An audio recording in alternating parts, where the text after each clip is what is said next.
আসসালামু আলাইকুম, কেমন আছেন সবাই? আশা করি সকলে অনেক ভালো আছেন। তো আজকের ভিডিওতে আপনাদের সাথে যে বিষয়টি নিয়ে আমি আলোচনা করব, ব্রুডিং এ 1 থেকে 5 দিন আপনারা কি কি মেডিসিন খাওয়াবেন। ভিডিওতে যেই বাচ্চাগুলো দেখতে পারছেন এই বাচ্চাগুলোর বয়স আজকে 5 দিন। তো আজকে রাতে মূলত এদের বিসিআরডিবি ভ্যাকসিন করার কথা ছিল। তো একটা সমস্যার কারণে আমি বিসিআরডিবি ভ্যাকসিন আরো 2 থেকে 3 দিন পরে করব। তো মূলত সমস্যাটা হলো যে বাচ্চার পেছনে এখনো কিছু বাচ্চার পেছনে মল লেগে থাকে, যার কারণে এরা এখনো পুরোপুরিভাবে সুস্থ নাই। তো অবশ্যই আপনারা একটা জিনিস খেয়াল রাখবেন, অসুস্থ বাচ্চাকে কখনোই আপনারা ভ্যাকসিন করবেন না, তাহলে কিন্তু হিতে বিপরীত হয়ে যাবে। দেখা যাচ্ছে সেই বাচ্চাটা মারাও যেতে পারে। এই যে আপনারা দেখতে পাচ্ছেন কিছু বাচ্চার পেছনে মল লেগে আছে, আরো ছিল, মেডিসিন দিচ্ছি আমি। তো ইনশাল্লাহ আশা করি 2 থেকে 3 দিনের মধ্যে বাচ্চাগুলো পুরোপুরি সুস্থ হয়ে যাবে। তো বাচ্চাগুলোকে আমরা যখন ব্রুডিং এ ছাড়বো, তো প্রথম 1 ঘন্টা আমরা লাইসোভিট যে ওষুধটি আছে এই লাইসোভিট খাওয়াবো। তো এই লাইসোভিট খাওয়ানোর নিয়ম হলো প্রতি 1 লিটার পানিতে 1 গ্রাম। তো এটা আমরা 1 ঘন্টা টানা 1 ঘন্টা খাবো, এবং 1 ঘন্টা পর আমরা বাচ্চাগুলোকে খাবার দিয়ে দেবো। খাবার দেওয়ার পরে আমরা এই লাইসোভিটের যে পানিটি আছে এই পানিটি ফেলে দিব।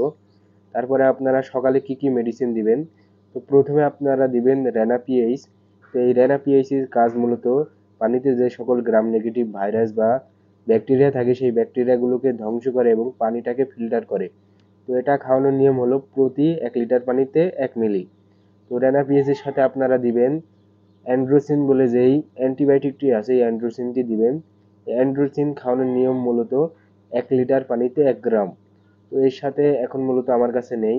স্ক্রিনের উপরে আপনারা যে মেডিসিনটি দেখতে পাচ্ছেন রেনামক্স, তো এই রেনামক্সটি আপনারা প্রতি 1 লিটার পানিতে 1 গ্রাম করে দিবেন।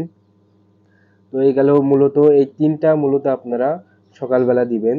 এবং দুপুরে আপনারা কি দিবেন, দুপুরে মূলত আপনারা যে ওটস স্যালাইন মানুষের যেটা খায়, যে ওটস স্যালাইনটি আছে এই ওটস স্যালাইনটি দিবেন। তো এটা দেওয়ার কারণ মূলত যাতে আপনার ওই বাচ্চার যে পেছনে মল লেগে থাকে সেই মলটা যাতে না লেগে থাকে, যাতে আমরা যদি আগে থেকে এই ওটস স্যালাইনটি ব্যবহার করি তাহলে দেখা যাচ্ছে আমাদের বাচ্চার পেটে কোনো সমস্যা হবে না এবং বাচ্চাগুলো খুব সুস্থ থাকবে। তো এটা খাওয়ানোর নিয়ম হলো প্রতি 1 লিটার পানিতে এক 1 গ্রাম করে খাওয়াবেন। তো সকাল গেল, দুপুর গেল এবং রাতে আপনারা কি খাওয়াবেন, তো রাতে মূলত আপনারা লাইসোভিট, তো এটা আপনারা খাওয়াবেন প্রতি 1 লিটার পানিতে 1 গ্রাম। লাইসোভিটের সাথে আপনারা দিবেন থায়াবিন B1 B2, vitamin B1 B2, এটা দিবেন আপনার প্রতি লিটার পানিতে 1 গ্রাম। তো এই দুইটা আপনারা দিবেন রাতে। তো আমাদের এখানে সকাল দুপুর রাত গেল, এটা তো আমাদের প্রথম দিন গেল, এবং দ্বিতীয় দিন আপনারা কি খাওয়াবেন। তো দ্বিতীয় দিন আমরা সেম প্রথম যেইভাবে খাওয়ালাম প্রথম দিন, ঠিক দ্বিতীয় দিন আমরা সেম ওইভাবে সকাল দুপুর রাত এইভাবে আমরা প্রথম 4 দিন খাওয়াবো। 4 দিনের পর আমরা পঞ্চম দিন যে বিসিআরডিবি রানীক্ষেতের ভ্যাকসিন করব। তো তার আগে আর একটা কথা আপনাদেরকে বলে দিই, আপনাদের বাচ্চা যদি বেশি পরিমাণ পায়খানার সমস্যা হয়ে থাকে, পায়খানা লেগে থাকে, তাহলে আপনারা রেনামাইসিন যে ওষুধটি আছে সেটা খাওয়াতে পারেন।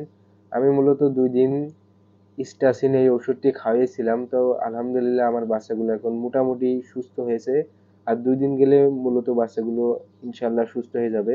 তো তারপরে মূলত আমি 7 দিন বা 8 দিনে যে বিসিআরডিবি রানীক্ষেতের ভ্যাকসিনটি করাবো। তো আজকের ভিডিওটা মূলত এই পর্যন্তই ছিল। তো এর পরবর্তী ভিডিও কি বিষয় চান অবশ্যই আমাকে কমেন্ট করে জানাবেন। আর ভিডিওতে কোনো ভুল ত্রুটি হলে ক্ষমা দৃষ্টিতে দেখবেন। তো আজকে এ পর্যন্তই ছিল, ভালো থাকবেন সবাই, সুস্থ থাকবেন, আল্লাহ হাফেজ, আসসালামু আলাইকুম।